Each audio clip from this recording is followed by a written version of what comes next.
કમળ ચા મસ્ત.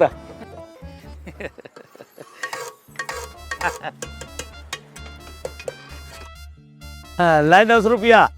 કાંજી કાકા, આપણા બોલ્લામાં કૂતરી વિયાવાની છે, તેના માટે શીરો બનાવવાનો કે નહીં? અચાનક કૂતરી માટે શીરો કેવી રીતે યાદ આવ્યો? સરકારની ખાનદાન યોજના ઉપરથી. હે? વિયાણ પહેલાના 3 મહિના જે તે પશુ અને ગર્ભમાં રહેલા બચ્ચાના વિકાસ માટે ખૂબ મહત્વના છે. બરાબર છે.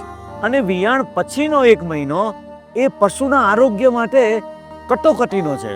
તો આ જ વાતનું ધ્યાન રાખીને સરકારે બધા જ પશુપાલકોના લાભાર્થે ખાનદાનની યોજના બનાવી છે, જે અંતર્ગત વિયાણ પહેલાના 3 મહિના માટે 150 કિલો ખાનદાન માટે 100% સહાય અપાય છે.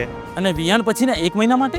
એના માટે પણ 150 કિલો ખાનદાન માટે 100%ની સહાય. તો આ યોજનાનો લાભ લેવા માટે શું કરવાનું? આ ખેડૂત પોર્ટલ ઉપર અરજી કરવાની. આ ખાનદાન યોજનાનો લાભ પશુપાલકના કુટુંબ દીઠ એક પશુના વિયાણ પર વર્ષમાં 1 વખત મળશે અને લાભાર્થીઓને જિલ્લા દૂધ ઉત્પાદક સહકારી સંઘ દ્વારા ઉત્પાદિત થયેલ ખાનદાન વિતરણ કરવામાં આવશે. પશુપાલન ખાતા દ્વારા જનહિતમાં જારી.